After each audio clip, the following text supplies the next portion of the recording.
नमस्कार। Corona update सम्बन्धी विशेष कार्यक्रममा यहाँलाई हार्दिक स्वागत छ। म हुँ प्रकाश गरे। कोरोना भाइरसको संक्रमण नेपालमा झन फैलिन थालेको छ र संक्रमितहरूको संख्या 10,728 पुगेको छ भने कोरोना भाइरसकै कारण मृत्यु हुने मानिसहरूको संख्या 24 पुगेको छ र अहिलेसम्म 2338 जना मानिसहरू निको भएर घर फर्किएका छन् र 8366 जना मानिसहरू अहिले पनि आइसोलेसनमा रहेका छन् र क्वारेन्टिनमा रहेका मानिसहरूको अवस्थाको सन्दर्भमा अब बडा ध्यान दिनुपर्ने अवस्था भएको छ र ती मानिसहरूलाई कोरोना भाइरसको संक्रमण होला नहोला त्यो बेग्लै पाटो रहेको छ। तर यदि संक्रमण भयो भने आइसोलेसनमा राखिनेछ, तर यदि संक्रमण भएन भनेदेखि पनि उनीहरूलाई 14 दिनसम्म क्वारेन्टाइनमा राम्रोसँग राखिनुपर्नेछ र अन्य रोगबाट पनि ग्रसित भएका मानिसहरू त्यस वखतमा हुन सक्दछन्।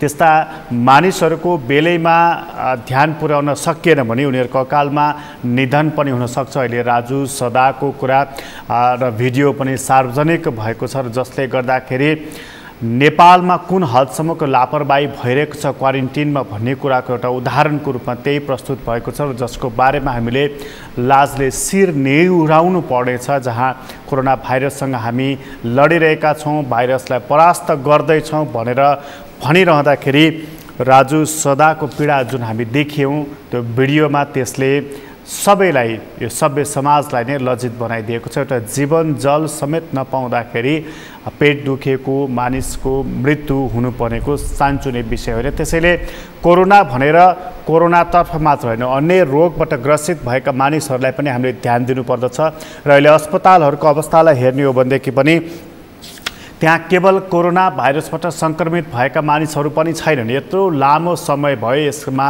यस वखतमा अन्य मानिसहरू पनि हुन्छन्, जुन मानिसहरूलाई अन्य रोगहरू पनि हुन्छ। ती रोगबाट ग्रसित भएका मानिसहरूलाई समयमा उपचार दिनुपर्छ र हरेक कुराको लागि हामीले PCR परीक्षण भन्दै रोक्न थाल्यौँ, झन्झटमाथि झन्झटहरू थप्न थाल्यौँ भनेदेखि त्यसले बिरामीलाई पीडा दिन्छ र कतिपय सङ्गीन प्रकृतिका बिरामीहरूले मृत्युवरण पनि गर्नुपर्ने हुन्छ। त्यसैले संवेदनशीलता यहाँनिर हामीले अपनाउनु पर्नेछ र हामीले प्रक्रियाहरूलाई झन्झट बनाउनको लागि होइन, प्रक्रियाहरूलाई सरल बनाउँदै पनि लैजानुपर्छ र ती प्रक्रियाहरू जनमुखी पनि हुनुपर्दछ।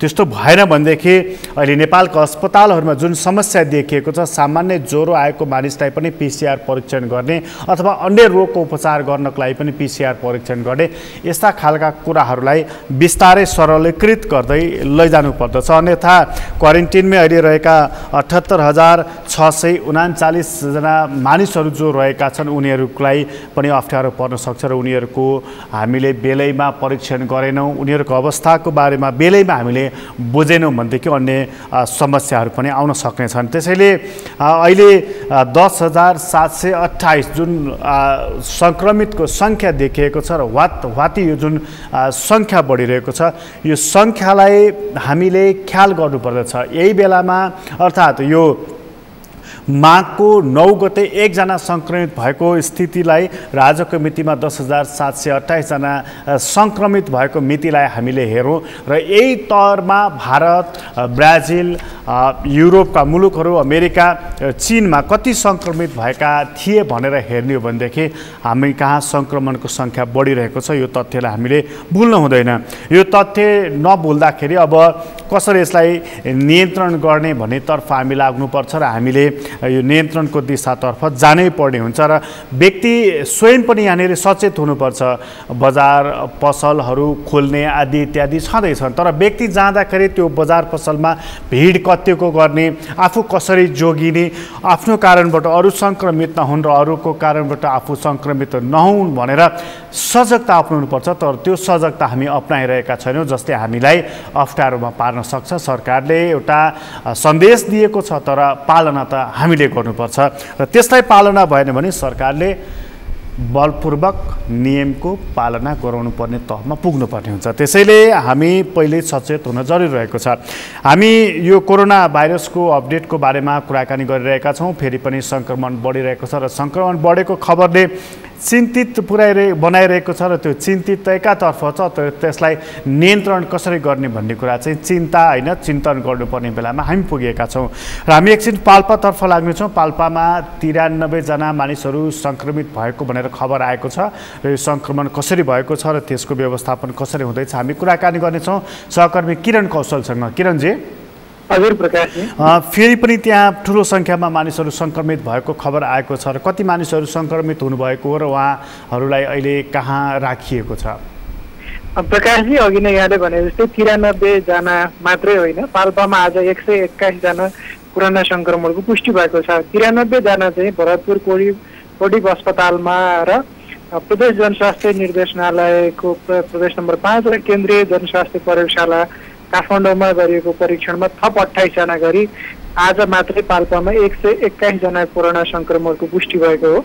121 जना मध्ये निजती गाउँपालिकाका 87 जना रहेका छन् भने जसमा 87 जना पुरुष र 6 जना महिला गरी 93 जना, पूर्वखोला गाउँपालिकामा 18 जना, रम्बा गाउँपालिकामा 6 जना, तानसेन नगरपालिकामा 3 जना, तीनौं गाउँपालिकाका 1 जना रहेको जिल्ला स्वास्थ्य कार्यालय पाल्पाका सूचना अधिकारी ओम प्रकाश पन्थीले हामीलाई जानकारी गराउनु भएको छ। यो सँगसँगै पाल्पामा सङ्क्रमित हुनेको सङ्ख्या 369 जना पुगेको छ।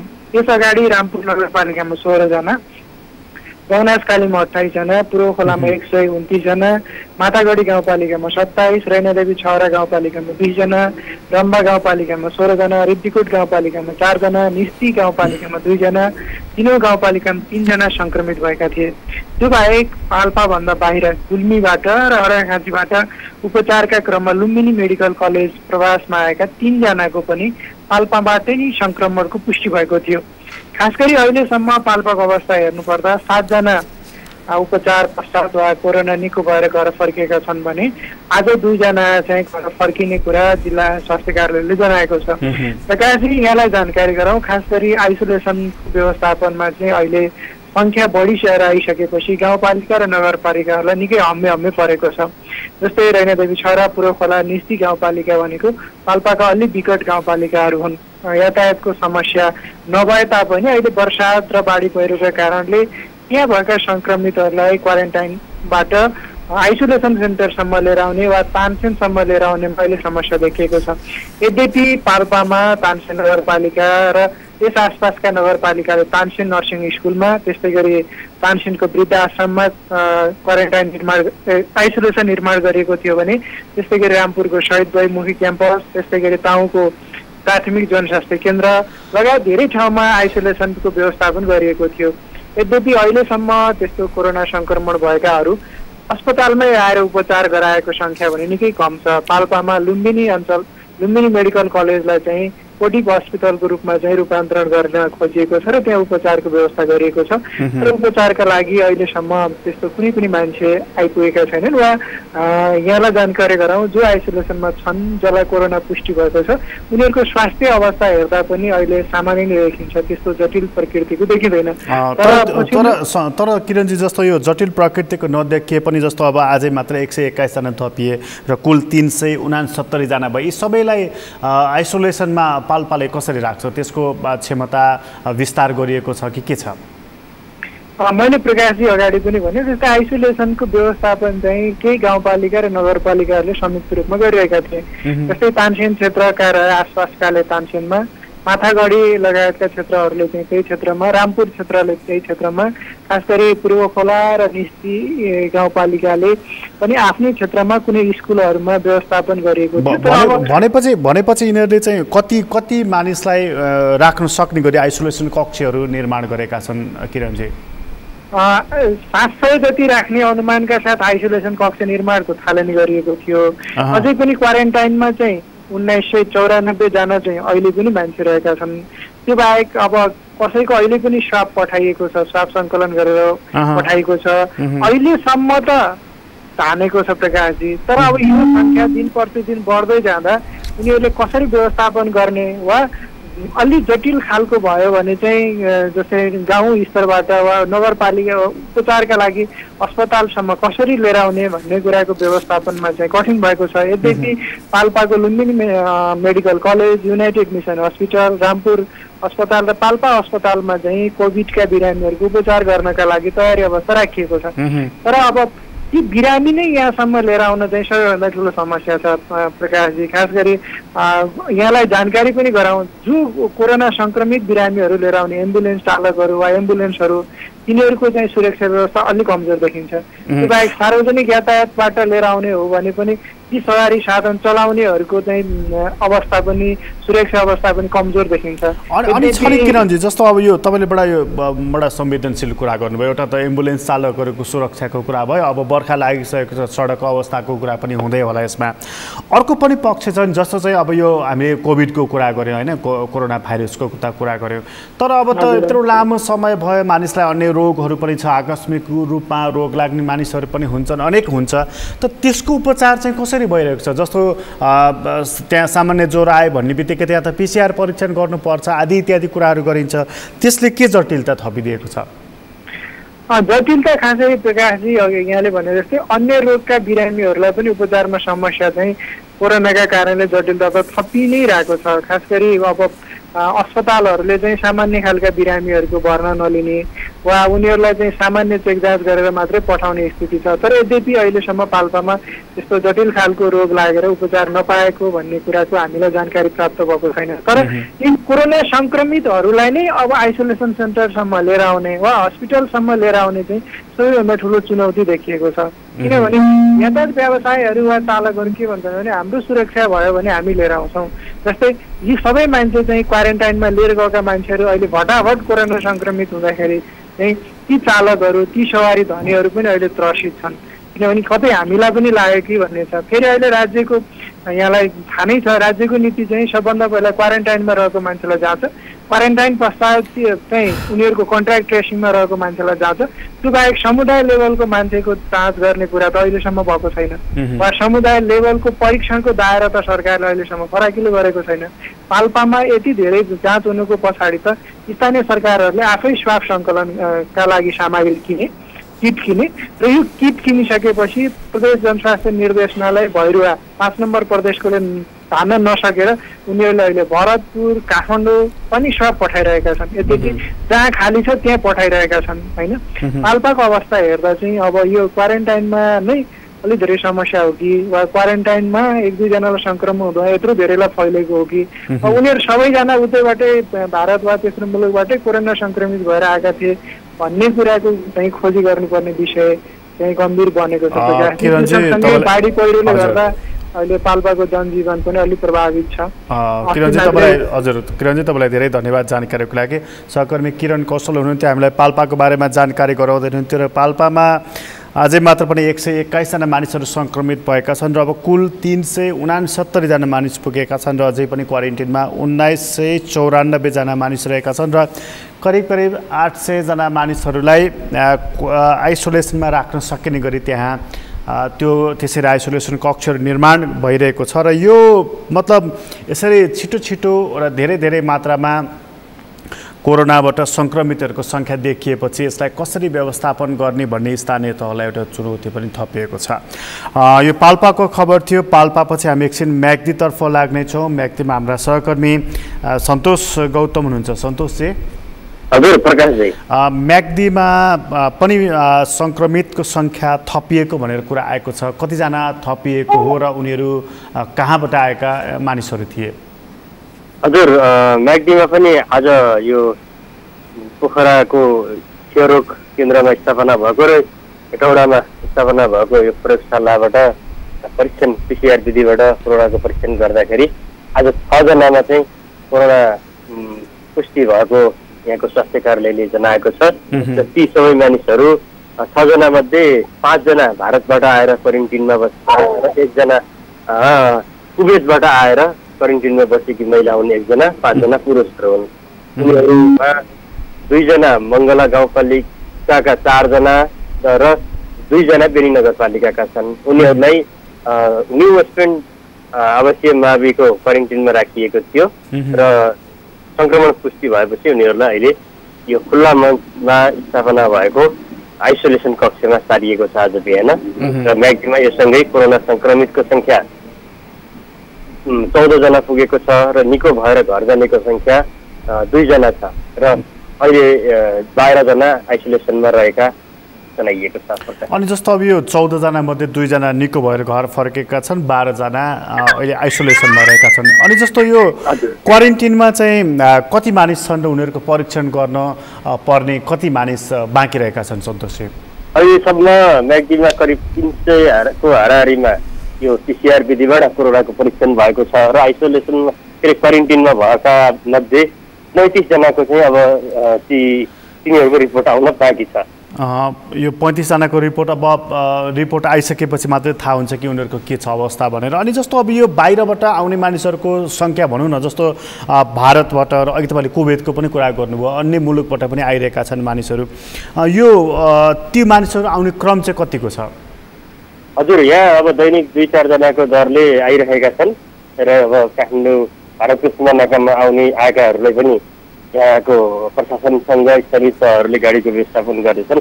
तिनीहरूलाई सीमामा गएर ल्याउने गरिएको छ भने काठमाडौँमा आएर एयरपोर्टबाट होल्डिङ सेन्टरमा भएकाहरूलाई पनि यहाँका गाडी पुगेर जाने एकजना भए पनि गएर ल्याउने गरिएको छ। कतिजना आउँदैछ को आउँदैछ भन्ने खालको किसिमको पूर्व सूचना पनि उनीहरूले चाहिँ आफ्नो स्थानीय तह मार्फत यहाँको प्रशासन। अनि अब जस्तो यो बाहिरबाट आउने मानिसहरूको एउटा पार्ट भयो, उनीहरू क्वारेन्टिनमा छन्, उनीहरूको परीक्षण हुने रिपोर्ट आउने त छँदै रहेछ। अनि जस्तो छ नि सन्तोषजी, अब जस्तो यी मानिसहरू जसको लागि सङ्क्रमित भएको छ उनीहरूलाई त आइसोलेसनमा राखिन्छ, नियमित उपचारको चाहिँ कस्तो छ अवस्था त्यहाँ? जस्तो चाहिँ अब कसैलाई आकस्मिक बिरामी भएर हस्पिटल लैजानुपर्ने हुन्छ, कसैको नियमित उपचारमा जानुपर्ने हुन्छ, कसैलाई अब दीर्घ रोग लागेका मानिसहरू हुन्छन् जसलाई नियमित औषधि सेवन गर्नुपर्ने, चिकित्सककोमा जानुपर्ने हुन्छ, त्यसको चाहिँ उनीहरूलाई केही समस्या परेको छैन अहिले? जस्तो यो म्याग्दीमा चाहिँ अस्पताल र आइसोलेसन कक्ष फरक फरक ठाउँमा बनाइएको छ र आइसोलेसन कक्ष अलिक टाढा बस्तीदेखि भनौँ बस्तीसँग नजोडिएको ठाउँमा छ, निनीको खुल्लामा झर्ने ठाउँ छ। त्यो ठाउँमा चाहिँ आइसोलेसन कक्ष राखिएको छ। 20 जना क्षमताको आइसोलेसन त्यो स्थानीय तह र यो जिल्ला कोभिड-19 जिल्ला सङ्कट व्यवस्थापन केन्द्र भनेको कम्पाउन्ड पोस्ट भनेर त्यसलाई छोटकरीमा भनेर बुझ्ने गरिन्छ, तिनीहरूले स्थापना गरेको हो। र अस्पताल भनेको उसको आफ्नो छुट्टै ठाउँमा छ र अस्पतालले आफ्नो नियमित सेवा प्रवाह गरिरहेकै छ। र यो जुन यो कोभिड बिरामीहरूको उपचारमा खटिने स्वास्थ्य कर्मीहरूको लागि पनि छुट्टै टिम बनाएर उनीहरूलाई पनि छुट्टै ठाउँमा राखेर यो निर्माण व्यवसाय सङ्घको हलमा उनीहरूलाई चाहिँ बस्ने खाने उनीहरूको भान्सेदेखि सबै खालका सरसफाइका कर्मचारी सुरक्षाकर्मी छुट्टै युनिट बनाएर यो अरू सेवा चाहिँ प्रभावित नहोस् भनेर त्यसरी उपचार गरिएको छ। र अस्पतालको सेवा चाहिँ निरन्तर नै छ। र यो कोभिडको कारणले गर्दाखेरि अब यो म्याग्दीमा आइसियुको भेन्टिलेटर सहितको आइसियु स्थापना गर्ने, त्यसै गरेर अरू पूर्वाधारहरू पनि यहाँ निर्माण गर्नको लागि प्रदेश सरकारबाट बजेट आएको 5 करोड जति बजेट आएको र ती कामहरू पनि अहिले भइरहेका छन्। कतिपय खरिदका काम छन्, कतिपय चाहिँ निर्माणका कामहरू पनि अहिले भइरहेका छन् प्रकाशजी। अनि सन्तोषजी जस्तो अब यो चाहिँ भयो, अनि अर्को कुरा चाहिँ जस्तो अब यो लकडाउन अलिकति खुकुलो गर्ने, अब व्यवसायहरू पनि सञ्चालन गर्ने, अफिसहरू खोल्ने पनि त सरकारले नीतिमै छ र त्यो कामहरू पनि भइरहेको छ। त्यसले चाहिँ कतिको भिडभाड बढेको छ र मानिसहरू सडकमा आउँदा, बजार पसलमा, ब्याङ्कमा जाँदाखेरि चाहिँ सुरक्षात्मक अवस्थालाई चाहिँ कतिको पालना गर्दछन्? र यो अब मानिसहरूको यो अहिले बजारमा पनि आवत पनि बढी नै भनौँ छ। लकडाउनको अवधिमा भन्दा बाक्लै आवत जावत छ, तर योभन्दा पहिला जुन लकडाउन हुनुभन्दा अगाडिको अवस्थाभन्दा तुलनामा यो कमी नै हो। अहिले यो जोखिम पनि भएको, त्यसपछि अहिले बर्खा पनि लागेको कारणले गर्दाखेरि पनि यो कम हुन सक्छ। मध्यम खालको चाहिँ चहल पहल छ र यसलाई अब मान्छेहरूको सुरक्षा सतर्कताको कुरा गर्दाखेरि अब पसलहरूमा सेनिटाइजर राखेका छन् र हात धुने ठाउँ बनाएका छन्, दूरी कायम गर्नलाई त्यो रेखाङ्कन गरिएका छन् र अब बैङ्कहरूमा पनि थोरै सङ्ख्यामा सेवाग्राहीहरूलाई भित्र राखेर त्यसै सेवा दिइरहेका छन्। नखोल्दाखेरि चाहिँ मानिसहरूको बैङ्कमा भिड हुन्छ भने अहिले बैङ्कहरू खोल्न थालेपछि त्यो भिड छैन। र अघि सरले भन्नुभएको थियो त्यो अरू सेवा, अरू उपचार सेवाहरूको कुरा गर्दाखेरि, अरू नियमित दीर्घरोगीहरूका औषधिका कुराहरू गर्दाखेरि यहाँको स्थानीय तहहरूले एकजना दुईजना स्वयंसेवकहरू परिचालन गरेर यी औषधिहरू घरमै पुर्याउने व्यवस्था गरेका छन्। सन्तोषजी, तपाईँलाई धेरै धन्यवाद जानकारीको लागि। सहकर्मी सन्तोष गौतम हुनुहुन्थ्यो म्याग्दीबाट र म्याग्दीको अवस्थाको बारेमा उहाँले हामीलाई जानकारी गराउँदै हुनुहुन्थ्यो। म्याग्दीमा बडा एउटा गजबको काम भएको रहेछ कि जो मानिसलाई निरन्तर औषधि सेवन गरिराख्नु पर्ने हुन्छ तर अस्पताल जान सक्ने अवस्था छैन यो लकडाउनको कारणले, ती मानिसहरूलाई स्वयंसेवक खटाएर उनीहरूलाई औषधि पुर्याउने व्यवस्था गरिएको रहेछ। बडा गजबको काम गरेको रहेछ म्याग्दीले। यो काम अरूले पनि अनुसरण गर्नुपर्दछ कि किनभने 2-4 जना स्वयंसेवकहरू खटाउँदाखेरि यसरी मानिसको सेवा गर्न सकिँदो रहेछ र त्यसले भिडभाडलाई कम गरिदिन्छ र मानिसलाई औषधि उपचारबाट विमुख पनि हुन दिँदैन। बडा गजबको काम म्याग्दीले गरेको रहेछ, अनुकरणीय काम अरूले पनि सिक्नु पर्दछ। यो म्याग्दीको कुरा थियो। म्याग्दीपछि हामी एकछिन झापातर्फ लाग्नेछौँ। झापामा हाम्रा सहकर्मी पूजन घिमिरे हुनुहुन्छ र झापाको अवस्थाको बारेमा कुराकानी गर्नेछौँ। पूजनजी। हजुर प्रकाशजी। झापाको अवस्था चाहिँ के छ पूजनजी? अहिले पछिल्लो समय झापामा बुधबारसम्म जम्मा गरेर 205 जना मात्रै कोरोना संक्रमणका बिरामीहरू भएको अवस्थामा जो बुधबार थप 11 जना गरेर अहिले हालसम्म झापामा चाहिँ 216 जना चाहिँ कोरोना संक्रमणका बिरामीहरू फेला परेका छन् भने तीमध्ये 135 जना चाहिँ विभिन्न समयमा अहिले चाहिँ उनीहरू चाहिँ निको भएर घर फर्केको अवस्था छ। यो सँगसँगै अहिले झापाको चाहिँ 15वटै स्थानीय तहमा चाहिँ कोरोना संक्रमण पुगिसकेको अवस्था छ। खास गरेर स्थानीय तह भन्नाले स्थानीय तहले चाहिँ निर्माण गरेको क्वारेन्टिनमा रहेका 15वटै स्थानीय तहले निर्माण गरेको क्वारेन्टिनमा रहेका नेपाली नागरिकहरूमा चाहिँ कोरोनाको पुष्टि भएको प्रकार थियो। अनि जस्तो अब यो 15वटै स्थानीय तहमा कोरोना सङ्क्रमितको सङ्ख्या पुग्यो भनिसकेपछि जस्तो यो सङ्क्रमणको सङ्ख्या बढ्ने, सङ्क्रमितको सङ्ख्या पनि बढ्ने र सबै ठाउँमा फैलिने भइसकेपछि यसले चाहिँ मानिसलाई अलिकति मनोभावना त अलिकति हुन्छ नि, अब सबैतिर फैलियो हामी पनि सुरक्षित हुनुपर्छ, हामीले पनि सुरक्षात्मक अवस्थाहरू अपनाएनौँ भने खतरा छ, यो भावना चाहिँ कतिको पलाएको देखिन्छ झापामा पूजनजी? जस्तो सुरुवाती दिनहरूमा कोरोनाको विषयमा मानिसहरूको मनमा एक किसिमको जस्तो त्रास थियो, अहिले पछिल्लो समयमा सङ्क्रमण बढ्दै गइरहेको भए पनि त्यो त्रास चाहिँ केही कम हुँदै गइरहेको छ। साथसाथै अहिले पछिल्लो समय सरकारले समेत लकडाउन खकुलो गर्ने बनाउने भनिसके पछाडि अहिले झापाका बजारहरूमा चाहिँ सर्वसाधारणहरूको चाहिँ चहल पहल देख्न सकिन्छ। त्यस्तै गरेर झापाको मुख्य बजारको रूपमा रहेको बिर्तामोड बजारमा चाहिँ सर्वसाधारणहरूले सामान्य स्वास्थ्य सुरक्षाका उपायहरू समेत नअपनाइकन हिँड्न थाले पछाडि जो मात्रै बुधबार मात्रै यहाँको प्रशासनले इलाका प्रहरी कार्यालय बिर्तामोडको समन्वयमा बिर्तामोड नगरपालिका, Birtamod rotary club of Birtamod लगायतका दर्जन बढी सङ्घ संस्थाहरूले चाहिँ सामाजिक दूरी कायम गर्ने, साबुन पानीले बेला बेलामा हात धुने, अन्य स्वास्थ्य सुरक्षाका उपायहरू चाहिँ अपनाउनको निमित्त चाहिँ सडकमै सचेतना कार्यक्रम समेत गरेको थियो। उनीहरूले चाहिँ हरेक पसलको अगाडि चाहिँ सामाजिक दूरी कायम गर्न भन्दै गोलो घेरा लगाएर सीमित मानिसहरूले मात्रै एकपटकमा चाहिँ सेवा लिन पाउने गरेर त्यस्तो किसिमको चाहिँ उनीहरूले सचेतनामूलक अभियान नै सञ्चालन गर्नु परेको अवस्था छ।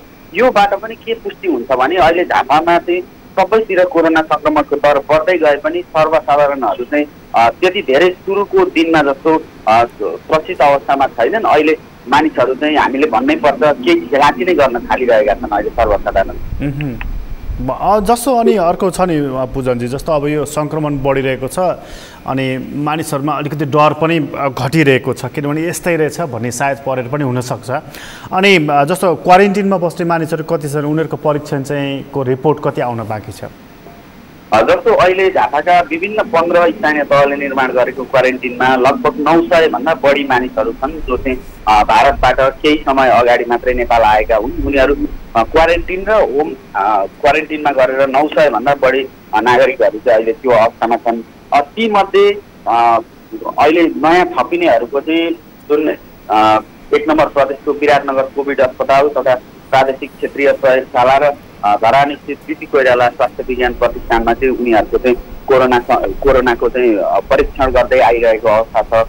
अहिले पछिल्लो समय क्वारेन्टिनमा आएर बसेकाहरूको चाहिँ स्वाब सङ्कलन गरेर त्यहाँ पुर्याए पछाडि त्यहाँबाट हिजो मात्रै आएको जस्तो यो पछिल्लो समय पुष्टि भएको 11 जना जसमा चाहिँ 4 वर्षका बालकदेखि लिएर 68 वर्षका वृद्ध समेत छन्। उनीहरूको रिपोर्ट पनि धरानस्थित बिपी कोइराला स्वास्थ्य विज्ञान प्रतिष्ठानमै परीक्षण गर्दाखेरि चाहिँ रिपोर्ट आएको प्रकार थियो। अहिले झापामै चाहिँ त्यस्तो परीक्षण गर्ने कुनै स्थान छैन, तथापि अहिले मोरङ र सुनसरीको बिपी कोइराला स्वास्थ्य विज्ञान प्रतिष्ठानमा चाहिँ परीक्षण गर्दै आइरहेको अवस्था छ। अनि भारतबाट नेपाल आउने मानिसहरूको सङ्ख्या चाहिँ अहिले सिमानामा कतिको छ? जस्तो यो सरकारले लकडाउन ठुलो बनाएर भारतमा रहेका नेपाली नागरिकहरूलाई चाहिँ नेपाल प्रवेश गराउने निर्णय गरे सँगसँगै सुरुवाती दिनहरूमा जसरी भिड भाडका साथ मानिसहरू चाहिँ आएर सीमावर्ती क्षेत्रमा अलपत्र परेका थिए, विभिन्न सीमा नाकाको बाटो हुँदै चोरी नाकाबाट पनि पस्ने प्रवेश गर्ने चाहिँ कोसिस गरेका थिए र पछिल्लो समय चाहिँ सम्बन्धित स्थानीय निकायहरूले नाकामै पुगेर उनीहरूलाई चाहिँ ठुलो सङ्ख्याका नेपाली नागरिकहरूलाई चाहिँ सीमाबाट ल्याउने गरेका थिए। तर अहिले पछिल्लो समय अब त्यो क्रम चाहिँ अलिक रोकिएको छ। अहिले भारततिरबाट नेपाल प्रवेश गर्ने मानिसहरूको सङ्ख्या चाहिँ तुलनात्मक रूपमा सुरुवाती दिनमा भन्दा अहिले निकै घटेर गइरहेको अवस्था छ भने सुरुवाती दिनहरूमा नाकाबाट नेपालभित्र नै नागरिकहरूलाई चाहिँ सामान्य स्वास्थ्य अवस्था पनि परीक्षण गरिरहेको अवस्था थिएन। तथापि अहिले नेपाली सेनाले चाहिँ काँकरभिट्टा स्थित काँकरभिट्टा उच्च माध्यमिक विद्यालय परिसरमा त्यहाँ चाहिँ मैदानमा चाहिँ उनीहरूले चाहिँ स्वास्थ्य परीक्षणको व्यवस्था मिलाएको छ। जो पनि व्यक्तिहरू काँकरभिट्टा नाका भएर नेपालभित्र छन् उनीहरूको प्रारम्भिक स्वास्थ्य परीक्षण गरेर मात्रै अहिले चाहिँ नेपाल प्रवेश गराउने अवस्था छ। प्रकाश भनेपछि अहिले प्रवेश गर्ने मानिसहरूको सङ्ख्या कमी भएको छ, तर व्यवस्थापन चाहिँ झन् राम्रो भएको छ, होइन? सुरुको दिनलाई हेरेर हामीले त्यसरी यो सुरुको दिन र अहिलेको रूपमा चाहिँ तुलनात्मक रूपमा हेर्दा चाहिँ सुरुको दिनमा सङ्ख्या बढी हुँदा चाहिँ स्वास्थ्य परीक्षण गर्ने अवस्था चाहिँ सामान्य थियो। तथापि अहिले त्यति बेला व्यवस्थापन गर्न पनि सायद कठिन भयो होला पूजनजी। अनि जस्तो अर्को कुरा नि, जस्तो नियमित उपचारमा जाने मानिसहरू हुन्छन् नि पूजनजी, ती मानिसहरूलाई चाहिँ अस्पतालमा उपचारमा जानको लागि चाहिँ कति सहज वातावरण छ र यो कोभिडले उनीहरूलाई अप्ठ्यारो पारेको के छ? जस्तो लकडाउन सुरु भए सँगसँगै झापाका निजी अस्पतालहरूले चाहिँ गेटमा ताला लगाएर सर्वसाधारणहरूलाई चाहिँ सामान्य स्वास्थ्य सुविधा समेत दिइरहेको अवस्था थिएन। गम्भीरदेखि लिएर विभिन्न दीर्घ रोगका बिरामीहरू समेत अस्पताल जान सक्ने अवस्था थिएन। त्यो विषयमा हामीले समेत बारम्बार खबरदारी गरेका थियौँ। त्यस लगत्तै लकडाउनकै सुरुवाती अवस्थामै झापाका अस्पतालहरूलाई चाहिँ जिल्ला प्रशासन कार्यालय झापाको समन्वयमा खुलाइसकिएको छ। त्यहाँदेखि यता चैतको लगभग 20 गतेदेखि यता चाहिँ झापाका सबै स्वास्थ्य संस्थाहरूले नियमित सेवा चाहिँ प्रदान गर्दै आइरहेका छन्। प्रकाशजी भनेपछि त्यहाँ उपचारको लागि जानको लागि कुनै समस्या छैन र अस्पतालहरूले सुविधा पनि दिइरहेका छन्। अनि जस्तो यो अलिकति व्यक्तिकै कुरा गर्ने हो भने जस्तो सङ्क्रमण बढिरहेको छ, आउने क्रम बाहिरबाट आउने मानिसहरूको सङ्ख्या पनि बढिरहेको छ, त यसले चाहिँ अलिकति जस्तो अघि तपाईँले भन्नुभयो नि मानिसहरू सङ्क्रमणको सङ्ख्या बढेको छ, डराउन चाहिँ छोडेका छन् मानिसहरू भनेर, त फेरि सङ्क्रमित हुने सङ्ख्या पनि त उत्तिकै रहन्छ नि। त्यसले गर्दाखेरि बढी भिडभाड हुने ठाउँमा अलिकति जस्तो अलिकति भनौँ न स्थानीय तहले नै अलिकति त्यहाँ त्यस्तो खालको व्यवस्थापन गर्नुपर्ने, जस्तो पहिला चाहिँ अलिकति सख्त रूपमा लकडाउन गरिएको, जानै नदिएको जुन खालको अवस्था थियो नि, भनेपछि मानिसहरू आत्मअनुशासनमा नबस्ने भनिसकेपछि उनीहरूलाई फोर्सफुल्ली नै त्यो नियमको पालना गराउनुपर्ने अवस्था आएको हो त त्यस भएदेखि?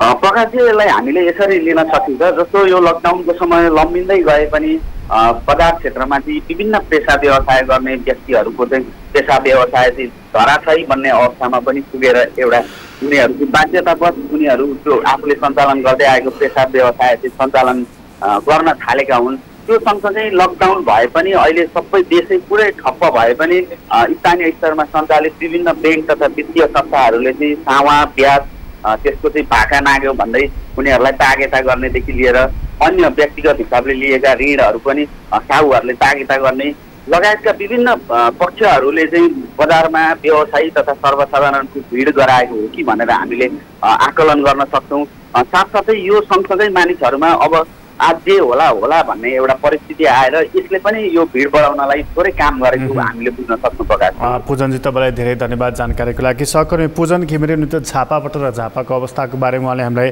जानकारी गराउँदै हुनुहुन्थ्यो। झापामा अलिकति स्थिति अलिकति बेग्लै छ, सिमानालाई अलिकति व्यवस्थित गरिएको छ, नेपाली सेना नै सिमानामा बसेको छ र त्यहाँबाट प्रवेश गर्ने मानिसहरूको नियमित रूपमा परीक्षण गर्ने, उनीहरूको प्रारम्भिक परीक्षणपछि मात्रै प्रवेश दिएको छ र आएका मानिसहरूलाई क्वारेन्टिनमा राख्ने, कतिलाई होम क्वारेन्टिनमा पठाउने, यो खालका कामहरू भइरहेका छन् र नियमित उपचारको काममा पनि अवरोध पुगेको छैन भनेर हाम्रा साथीले जानकारी गराउँदै हुनुहुन्छ। तर मानिसहरूलाई एउटा के चाहिँ बिस्तारै विकास भएको छ भने कि बजार पसलमा जाँदाखेरि त्यसरी सुरक्षात्मक अवस्थाहरू अपनाउने, फिजिकल डिस्टेन्सहरूमा दूरीहरू कायम गर्ने, यो कामहरू चाहिँ त्यति साह्रो भइरहेको छैन। सायद मानिसहरूलाई यो सुन्दा अभ्यस्त भएको पनि हुनसक्छ, अथवा कोरोना भाइरस त्यति डरलाग्दो रहेन छ हाम्रो नेपालमा चाहिँ भनेर पनि हुनसक्छ, अथवा अन्य कुनै कारणले पनि हुनसक्छ, व्यवहारिक नभएर पनि हुनसक्छ, कतिपय कुराहरू चाहिँ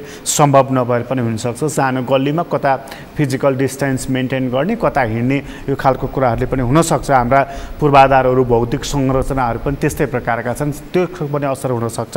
चाहे जे होस्, तर सङ्क्रमण चाहिँ बढिरहेको छ। यसैले सुरक्षित चाहिँ हुनुपर्छ। यदि सुरक्षित भइएन र सुरक्षाको अवस्थामा हामीले अलिकति पनि खलबली ल्यायौँ अथवा अलिकति पनि सचेतना अपनाउन सकेनौँ, आफूलाई संयमित गर्न सकेनौँ भने असर चाहिँ हामीलाई नै पार्छ।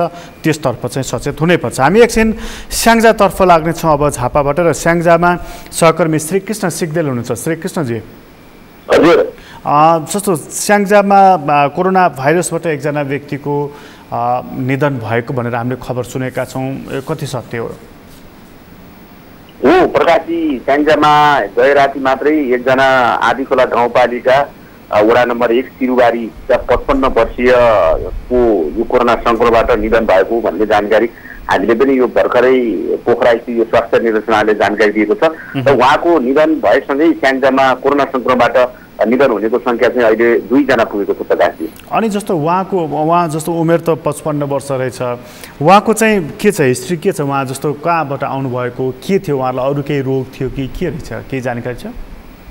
होइन, उहाँ चाहिँ त्यस्तो बाहिरबाट आएको भन्ने जानकारीमा छैन। उहाँको चाहिँ स्थानीय नै हो। उहाँ चाहिँ सामान्य यो मधुमेह सम्बन्धी रोग रहेछ उहाँको।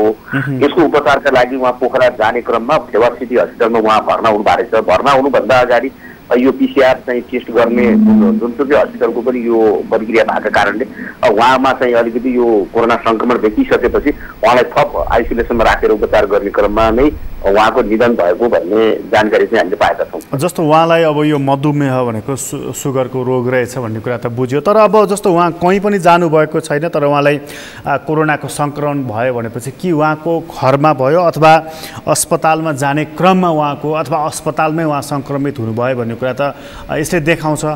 यसको बारेमा चाहिँ केही अनुसन्धान भएको छ? यस विषयमा हामीले बुझ्ने प्रयास गऱ्यौँ। अब यो हस्पिटलमै गइसकेपछि नै उहाँलाई कोरोना सङ्क्रमण देखिएको हुनसक्छ भन्ने खालको अनुमान चाहिँ गरिएको छ। अब उहाँलाई निमोनिया र मधुमेह भएको कारणले अब यो निमोनिया पनि ठ्याक्कै कोरोना सङ्क्रमणको पनि त्यस्तै खालको लक्षण भएको कारणले पनि उहाँलाई कोरोना सङ्क्रमण देखिसकेपछि नै उहाँको निधन भएको भनेर भनिएको छ।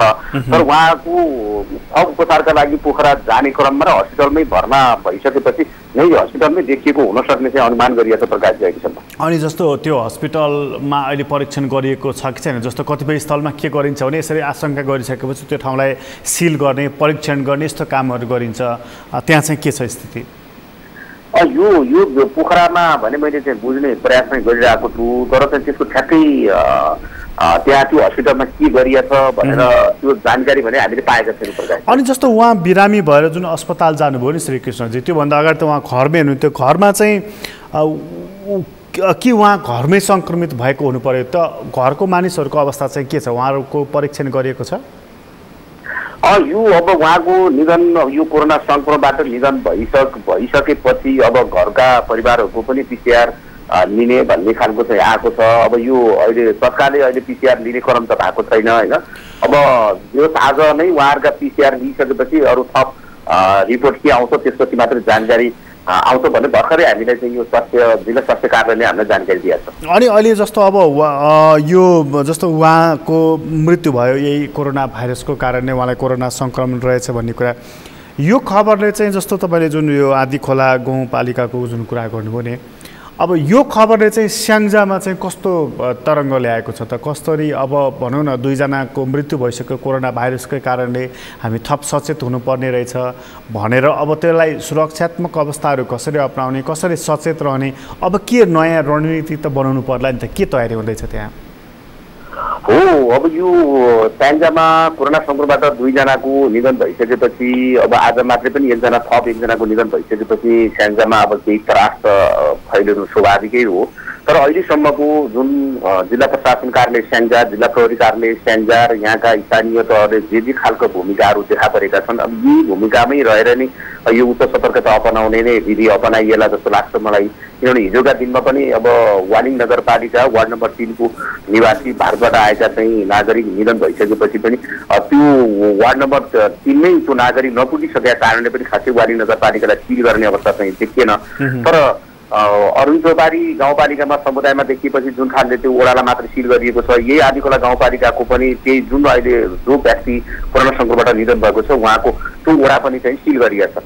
अब यो जहाँ जहाँ संक्रमितहरूको संख्या बढी देखिएको छ समुदाय र जहाँ जुन वडाको चाहिँ यो संक्रमणको निधन भएको छ त्यही वडालाई मात्रै अलिकति उच्च सतर्कता अपनाउने भन्ने मात्रै खालको अहिले स्याङ्जाको जिल्ला प्रशासन कार्यालयले यो खालको विधि अपनाएको छ। अब जिल्लालाई नि पुरै उच्च सतर्कताका रूपमा चाहिँ लिए पनि पुरै जिल्ला सिल गर्ने, यसलाई अलिकति सुरक्षित बनाउने भन्ने खालको चाहिँ टोक भने विधि चाहिँ अपनाइएको छैन प्रकाश। अनि तर अब जस्तो अब यो उहाँ बाहिर कहीँ भ्रमण पनि गर्नुभएको थिएन, उहाँको परिवारको मानिसहरूको स्थिति पनि ठिक छ, उहाँहरू पनि कहीँबाट आउनुभएको थिएन, तर उहाँलाई सङ्क्रमण भएको छ। सङ्क्रमण मात्र होइन, उहाँको निधन पनि भइसकेको छ। यसकारण सचेत थप हुनुपर्ने अवस्था त आयो नै। अनि जस्तो यो सँगै चाहिँ क्वारेन्टाइनमा रहेका मानिसहरू अनि थप सङ्क्रमित मानिसहरू र आम मानिसहरू जो सचेत हुनुपर्ने अवस्था छ त्यसको लागि चाहिँ के गर्ने? अब जस्तो मानिसहरू कति सचेत भएर सुरक्षाका विधिहरू कति अपनाएर हिँडेको तपाईँले देख्नुभएको छ? अब यो कोरोना संक्रमणबाट बच्नका निमित्त आफू नै सचेत रहनुपर्छ भन्ने खालको त अब स्याङ्जावासीहरूमा त्यो देखिएकै छ। अब सामाजिक दूरी बढाउने, मास्कहरू लगाउने, आफू एउटा सुरक्षित रहने त्यो खालका त देखिएकै छ सरकारजी। तर यो सबैभन्दा पछिल्लो समय स्याङ्जामा के छ भने यो कोरोना संक्रमणको दर जति रूपमा बढ्दो छ त्यसको ठ्याक्कै तथ्याङ्क चाहिँ गण्डकी प्रदेशको स्वास्थ्य निर्देशनालयले दिन नसकेका कारणले पनि अहिले स्याङ्जामा समस्या भएको छ। किनभने अस्ति भर्खरै मात्र 129 जना पुगेको कोरोना संक्रमण, सङ्घीय सरकारले 142 जना स्याङ्जामा संक्रमण पुग्यो भन्छ। अब त्यसमा जिल्ला स्वास्थ्य कार्यालयले चाहिँ 129 भनिरहेको छ। अब जिल्ला प्रहरी कार्यालयले हामीलाई पठाएको रिपोर्टमा चाहिँ 135 भनिरहेको छ। अब 135 मा यो आज निधन भएका थपिँदाखेरि 136 पुग्छ।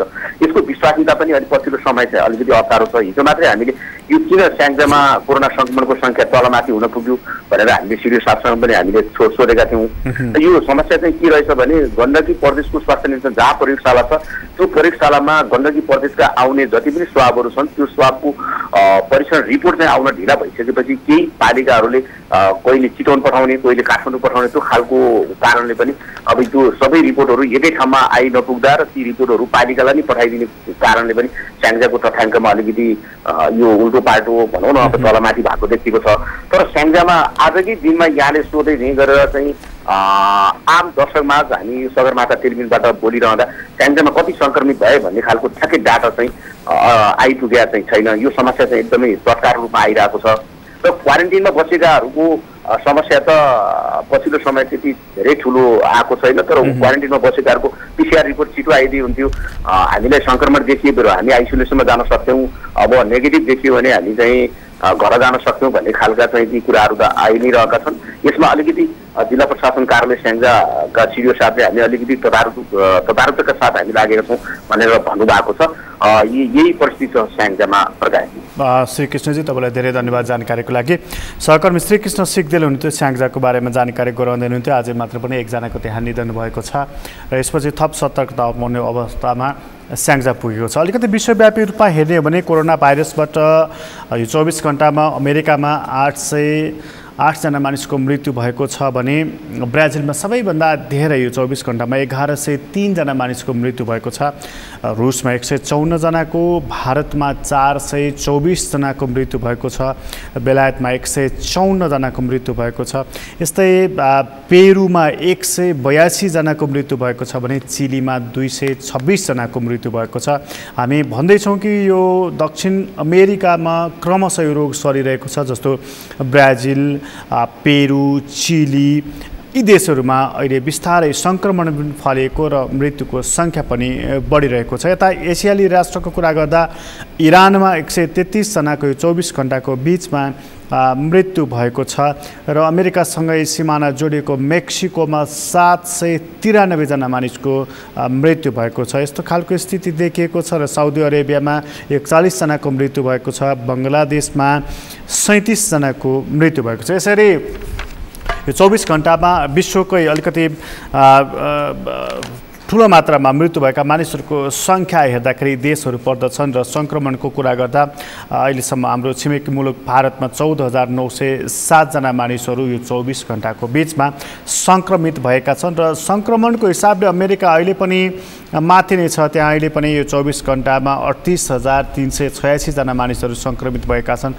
ब्राजिलमा 40,995 जना सङ्क्रमित भएका छन्, रुसमा 7,176 जना, भारतमा 16,870 जना सङ्क्रमित भएका छन् र अहिलेसम्म त्यहाँ 14,907 जना मानिसको मृत्यु भएको छ। यसरी सङ्क्रमण अझै रोकिएको छैन विश्वमा र यो सङ्क्रमणको सङ्ख्या उस्तै छ, अहिले मृत्युको सङ्ख्या पनि उत्तिकै छ र अहिलेसम्म विश्वभरि यो कोरोना भाइरसकै कारणले गर्दाखेरि मानिसहरूको मृत्यु हुनेको सङ्ख्या 4,83,959 भएको छ भने सँगै एउटा अमेरिकामा मात्रै 1,24,281 जना मानिसको मृत्यु भएको छ र ब्राजिलमा मात्रै अहिलेसम्म 53,854 जना मानिसको मृत्यु भएको छ। यो कुनै सानो सङ्ख्या होइन र धेरै ठुलो सङ्ख्या हो र बेलायतमा मात्रै 43,081 जना मानिसको मृत्यु भएको छ। यसरी ठुलो सङ्ख्यामा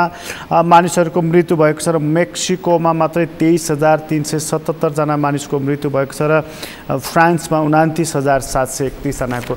यसरी ठुलो सङ्ख्यामा कोरोना भाइरसको सङ्क्रमण मात्र भएको छैन, यो सङ्क्रमणकै कारणले मानिसको मृत्यु पनि भएको छ र हामी कहाँ अहिले जसरी सङ्क्रमण बढिरहेको छ यसकारण मानिसहरू सचेत हुनुपर्छ पनि भनेको हो कि 1, 2, 3 गर्दै 24 जना पुगिसकेको छ। आज एकजनाको फेरि थप मृत्यु भइसकेको छ। यसरी सङ्ख्या दिनदिन थपिरहेको छ र सङ्क्रमणको र सङ्क्रमितको सङ्ख्या पनि थपिएको छ। यसकारण पनि थप सचेत हुनुपर्ने आवश्यकता देखिएको छ। कोरोना अपडेट सम्बन्धी विशेष कार्यक्रम अहिलेलाई यति नै। कार्यक्रमबाट म प्रकाश गिरीलाई बिदा दिन सगरमाथा टेलिभिजन हेर्दै गर्नुहोला। नमस्कार।